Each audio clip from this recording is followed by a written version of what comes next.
episode 18, Psalm 127, verse 3 to 5. Lo, children are a heritage of the Lord, and the fruit of the womb is his reward. As arrows are in the hand of a mighty man, so are children of the youth. Happy is the man that has his quiver full of them. They shall not be ashamed, but they shall speak with the enemies in the gate.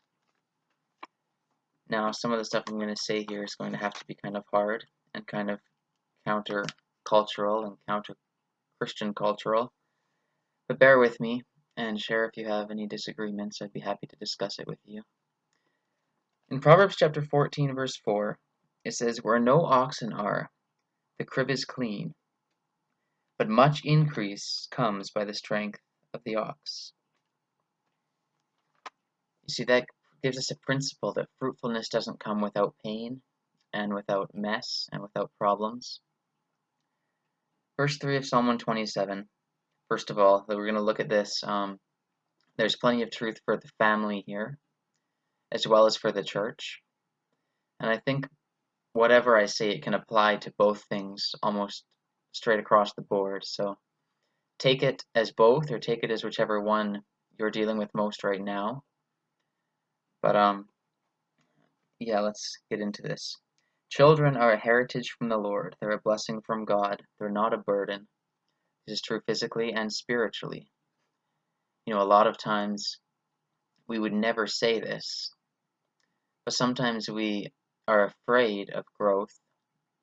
We're afraid of new believers without saying that we are, because of the mess they're going to make, so to speak, the problems there could be created, and the work that's going to be happening because of that, and the questions we're going to have to answer, etc.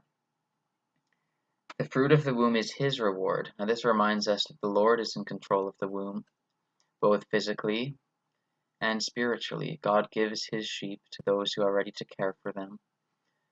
God rewards people with fruitfulness, with blessing, when they are prepared to handle it. And this is especially true of people being saved and of the local church, and how that looks, I'm not entirely certain, but the application is definitely there. As arrows are in the hand of a mighty man, so are children of the youth. Happy is the man that has his quiver full of them. Now, this to me gives us the whole purpose, both physically and spiritually. Having children, there is a responsibility that we have. And often this responsibility, we can take it and we can ignore it. And instead of seeing them as arrows, as people to be sent out, to be prepared, and sent out to deal with the things of the world, often we try and protect. We try and protect too much. And this is something that really is a burden for me, is that we're to be preparing people. You know, if our children, or if the people we're discipling in our church, if they're not prepared to go out into the world and to handle what the world throws at them, we have utterly failed in our job as people to disciple, as parents. Our goal is that people would be prepared and ready. They are called arrows. They're called, happy is the one who has his quiver full of them, to be sent out. You know, in terms of church growth, a lot of times people are concerned with sending people out of the church that are valuable to the church. And you know, the harder that we try as a church to hold on to people, the same with a family, the harder you try and hold on to people, the more they slip through your fingers. If you simply prepare them for what the Lord has called them for, and you send them out to do that and encourage them in that, you'll see growth and fruitfulness and the blessing of God. It's just such a concern of mine that we have this protectionist mindset. We're afraid of letting people talk to unbelievers or to other denominations of Christians. And this is a really bad sign. It shows we're ingrown and we're not doing what the Lord wants us to do. We have to be preparing people to go out into the world and to meet the arguments that people will have and to deal with the problems that are in the world.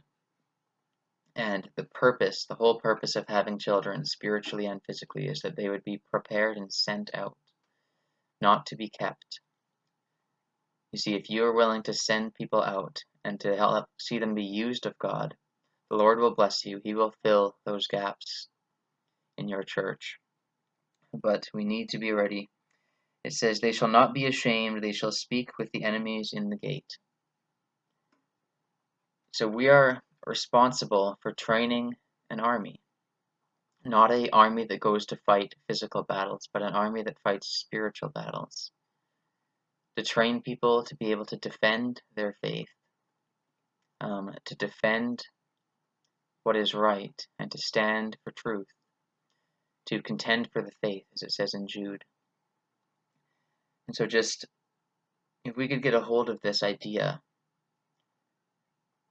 physically and spiritually, that children are not a burden, they're a blessing, that they're to be prepared to be sent out, and that we're not to be trying to protect them from danger, but rather preparing them to be sent out into danger, into the battle. This is the life of a Christian. It doesn't always jive with what we think or what would make us most comfortable. But I believe this is the picture we're given here. Just want to read Proverbs 14:4 one more time. "Where no oxen are, the crib is clean, but much increase comes by the strength of an ox." God bless you.